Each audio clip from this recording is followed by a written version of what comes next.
Hello guys, we are back with our next lecture. In this lecture, let us go through PHP cookies. I hope everyone who uses websites like visiting websites or any kind of websites, you will be having a clear idea about cookies, right? So, or at least you heard the word cookies, right? Anyway, we'll be discussing about some introduction about cookies in this lecture, don't worry. Okay, so you heard about cookies, right? So you just at least you heard the word, right? Yes. So basically cookies exist on most of the websites, guys. So when you open a popular websites like tutorials point, Greeks for Geeks, in all these kind of small websites also, or big websites also, they will be using cookies, guys. Okay, so from the bottom you'll be getting a prompt saying that this websites use cookies, check the terms and conditions, accept for cookies, don't accept, or decline, accept and decline. So I'll be getting these kind of options, right? So I don't know any kind of a website which exactly has it. So you can check on multiple websites, guys. So basically most of the websites will be having these kind of cookies. Okay, so the main reason for having these cookies is to track the user's activities, guys. Okay, so you might be wondering that what is this cookie first. So basically cookie is nothing but a small HTML code or something you can say. Okay, so this code or this particular file is stored in your system, that is nothing but the client system. Okay, so it is stored in the client system. So whatever activities you do on the website will be stored in that file, to be clear. Yes, so basically whatever you are doing, what are the activities you are doing, but remember only on that website data will be stored, not on if you open some XYZ website, it will not track the info about facebook.com. It will track only about this website only. So basically that tracking the cookie is nothing but tracking, guys. It will be tracking it, right? So it will be having a separate tracking ID which can be recognized by only that particular website. So that is the reason why only that website will be access, that on access of that website you'll be getting the data. So you might be having a doubt that okay, if it is getting our data, isn't it dangerous to us, or it will cause any issues for us? So basically you cannot say that it will cause an issue, but whenever you got these kind of prompts, there they will be mentioning some terms and conditions, or what they will be doing with that cookies data and all those things, so you can read them and you can understand. So there could be some issues with them, but there are few advantages too. Okay, so when you open a website and you logged in with your details, you close the website.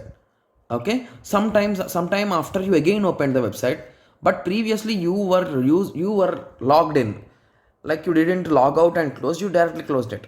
After some time, like around 5 to 10 minutes, you open the website. So if you open the website, will it ask again for login credentials? No, like most of the websites who use cookies will not be asking till a period of time until the cookie expires.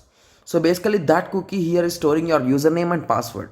So whenever you open the website, this cookie is sent to the server and it checks that okay, this cookie belongs to him and he is active. So let us give him access. Don't ask any username and password in that way.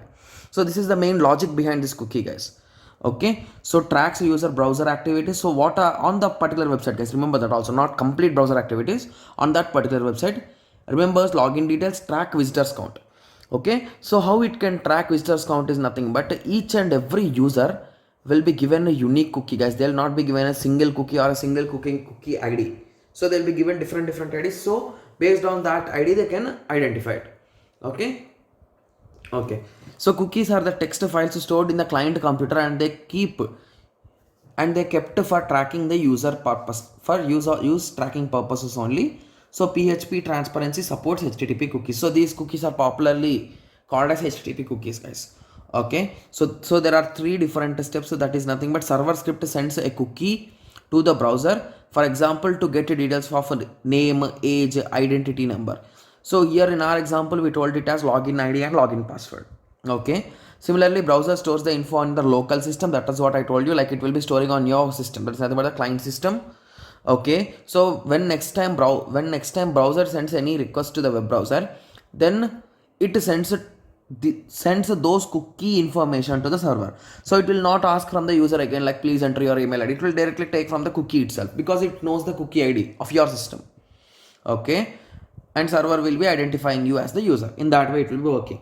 So you might be having a doubt, okay, this cookie is somewhat clear, but what will be the structure of it, or where you can find it?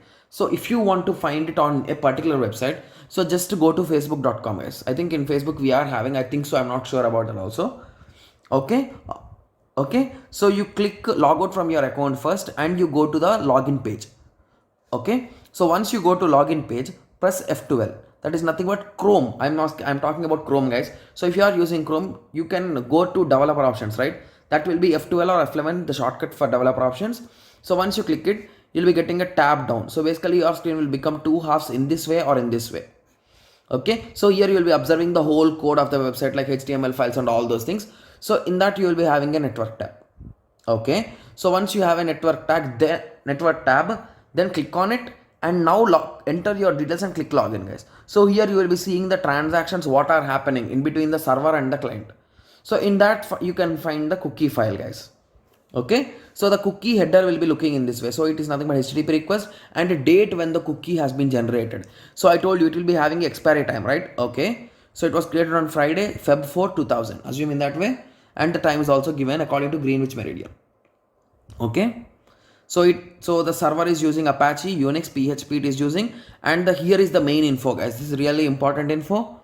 It is set to cookie name equal to XYZ. So the name of the cookie is XYZ, expires on Friday. So basically it is Friday, 4th February 7, 2308. So exactly after an hour it will be expiring. So basically if you visit this website within this hour of time, it automatically logins directly. There is no need for you to enter the login credentials until you press that login. So if you press that login, automatically this cookie will be deleted guys. And after this time, the cookie will automatically be deleted. Okay, so in this way the cookies works guys. This is what the explanation is written here. Okay, so similarly you also might be having a doubt that so what does the HTTP header or the browser header will be looking like. So the browser header will be in this way. Okay, so here also at the end you will be having the cookie name. Okay, so now your question will be, okay, then how can we create a cookie? So there is a particular process or particular steps to create a cookie guys. So you need to enter these details like a name, value, expiry, path, domain and security. So name, from the name itself you can say it is nothing but the name for the cookie. To set the name of the cookie and store it in the environment called HTTP cookie vars. Guys will be using this to indicate or to identify a particular cookie. So please remember that word. So value. This sets the value of the name variable and content inside it. Okay. And expiry. Expiry is nothing but according to GMT, we'll be setting the time, date and everything. Okay. Similarly, path. Okay. So the path specifies the directory for which the cookie is valid. Okay. Similarly, domain. I told you, right? So if I create on my website, educationforfun.com. So in that, if we create a cookie, then I'll be giving that domain so that it will be accessing only that domain. Whereas if you open facebook.com, it will not have it will not collect any data from facebook.com in that way. Okay. Similarly, security is nothing but it is obviously set to 1. That is nothing but secured. Okay. So this is a small sample code to create an cookie guys. Set cookie name. After that we gave the value, that is nothing but the value of the name. Then we gave some specific time, that is nothing but it will be milliseconds I think. So or seconds, 3600. After that we gave path, we didn't give anything, we didn't give any domain name. So you can give the path and domain name also guys. After that we gave 0, there is no security in it. Okay, in that way. Okay, so you can set the cookies in this way. And if you run this code and if you go to networks tab, you can observe this cookie there. Okay. So if you want a full-fledged program, we are having a full-fledged program also guys. Okay, just give me a second. Okay. So here we are trying to access the data from the user and we are storing it in a cookie. So just a small sample example guys. Okay, so we started the head and inside body you will be writing your PHP code. Okay, so in PHP you are writing in this way, echo of a cookie name. So basically whatever the name is there, if you take the previous example, we are having a particular name, right? So this name will be coming as an output.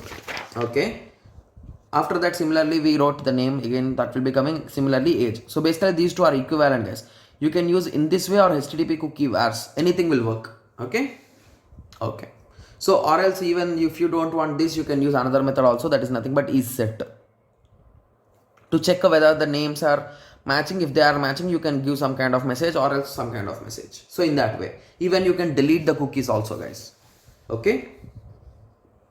Okay, So I hope everyone got some basic idea, guys, because even I don't have that much depth knowledge about cookies and all those things. So I also did search for multiple resources and I also got some information and I explained it to you. Okay, so I hope everyone got some basic idea about cookies. So in the next lecture we will be going on through PHP functions, guys. Okay, so let us meet in the next lecture. Thank you. Thanks for watching.